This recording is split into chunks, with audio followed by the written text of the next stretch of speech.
Genesis chapter 31. But Jacob soon learned that Laban's sons were grumbling about him. "Jacob has robbed our father of everything," they said. "He has gained all his wealth at our father's expense." And Jacob began to notice a change in Laban's attitude toward him.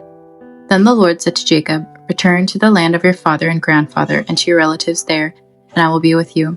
So Jacob called Rachel and Leah out to the field where he was watching his flock. He said to them, "I have noticed that your father's attitude toward me has changed, but the God of my father has been with me. You know how hard I have worked for your father, but he has cheated me, changing my wages 10 times. But God has not allowed him to do me any harm. For if he said, 'The speckled animals will be your wages,' the whole flock began to produce speckled young. And when he changed his mind and said, 'The striped animals will be your wages,' then the whole flock produced striped young. In this way, God has taken your father's animals and given them to me." One time during the mating season, I had a dream and saw that the male goats mating with the females were streaked, speckled, and spotted. Then in my dream, the angel of God said to me, "Jacob," and I replied, "Yes, here I am." The angel said, "Look up, and you will see that only the streaked, speckled, and spotted males are mating with the females of your flock, for I have seen how Laban has treated you. I am the God who appeared to you at Bethel, the place where you anointed the pillar of stone and made your vow to me. Now get ready and leave this country and return to the land of your birth." Rachel and Leah responded, "That's fine with us. We won't inherit any of our father's wealth anyway. He has reduced our rights to those of foreign women. And after he sold us, he wasted the money you paid him for us. All the wealth God has given you from our father legally belongs to us and our children. So go ahead and do whatever God has told you." So Jacob put his wives and children on camels, and he drove all his livestock in front of him. He packed all the belongings he had acquired in Paddan Aram and set out for the land of Canaan, where his father Isaac lived. At the time they left, Laban was some distance away shearing his sheep. Rachel stole her father's household idols and took them with her. Jacob outwitted Laban the Aramean, for they set out secretly and never told Laban they were leaving. So Jacob took all his possessions with him and crossed the Euphrates River, heading for the hill country of Gilead.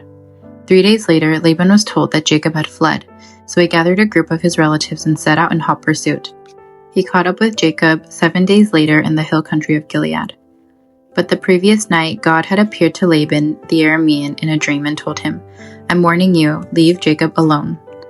Laban caught up with Jacob as he was camped in the hill country of Gilead, and he set up his camp not far from Jacob's. "What do you mean by deceiving me like this?" Laban demanded. "How dare you drag my daughters away like prisoners of war? Why did you slip away secretly? Why did you deceive me? And why didn't you say you wanted to leave? I would have given you a farewell feast with singing and music, accompanied by tambourines and harps. Why didn't you let me kiss my daughters and grandchildren and tell them goodbye? You have acted very foolishly. I could destroy you, but the God of your father appeared to me last night and warned me, 'Leave Jacob alone.' I can understand your feeling that you must go and your intense longing for your father's home, but why have you stolen my gods?" "I rushed away because I was afraid," Jacob answered. "I thought you would take your daughters from me by force. But as for your gods, see if you can find them, and let the person who has taken them die. And if you find anything else that belongs to you, identify it before all these relatives of ours, and I will give it back." But Jacob did not know that Rachel had stolen the household idols. Laban went first into Jacob's tent to search there, then into Leah's, and then the tents of the 2 servant wives, but he found nothing. Finally, he went into Rachel's tent, but Rachel had taken the household idols and hidden them in her camel's saddle, and now she was sitting on them. When Laban had thoroughly searched her tent without finding them, she said to her father, "Please, sir, forgive me if I don't get up for you. I'm having my monthly period." So Laban continued his search, but he could not find the household idols. Then Jacob became very angry, and he challenged Laban.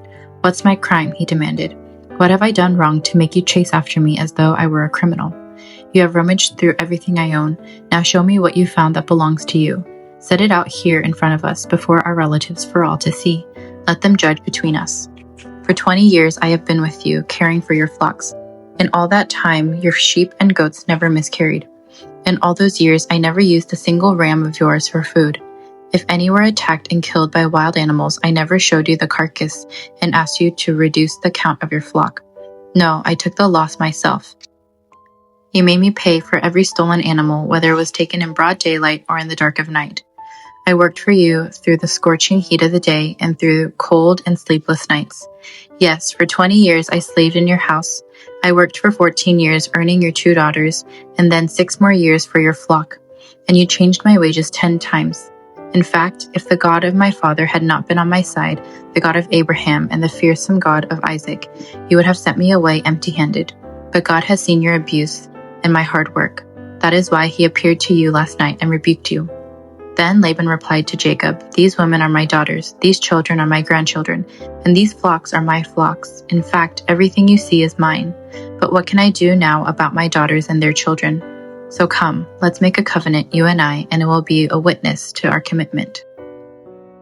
So Jacob took a stone and set it up as a monument. Then he told his family members, "Gather some stones." So they gathered stones and piled them in a heap. Then Jacob and Laban sat down beside the pile of stones to eat a covenant meal. To commemorate the event, Laban called the place Jegar Sahadutha, which means witness pile in Aramaic, and Jacob called it Galid, which means witness pile in Hebrew. Then Laban declared, "The pile of stones will stand as a witness to remind us of the covenant we have made today." This explains why it was called Galid, witness pile. But it was also called Mizpah, which means watchtower, for Laban said, "May the Lord keep watch between us to make sure that we keep this covenant when we are out of each other's sight. If you mistreat my daughters, or if you marry other wives, God will see it even if no one else does. He is a witness to this covenant between us. See this pile of stones," Laban continued, "and see this monument I have set between us.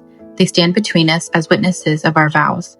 I will never pass this pile of stones to harm you, and you must never pass these stones or this monument to harm me. I call on the God of our ancestors, the God of your grandfather Abraham, and the God of my grandfather Nahor, to serve as a judge between us." So Jacob took an oath before the fearsome God of his father Isaac to respect the boundary line. Then Jacob offered a sacrifice to God there on the mountain and invited everyone to a covenant feast. After they had eaten, they spent the night on the mountain. Laban got up early the next morning, and he kissed his grandchildren and his daughters and blessed them. Then he left and returned home. Amen. This chapter records how God commanded Jacob to return to his homeland, so Jacob left Laban's house with his family and possessions. Laban pursued Jacob, but God intervened and prevented either of them from harming the other. In the end, the two made a covenant at Mizpah and were reconciled. For what did Jacob serve Laban during the first 14 years, and for what did he serve during the following 6 years? A house and fields, livestock. B, his 2 daughters, Leah and Rachel, the flock, his wages. C, wealth and family.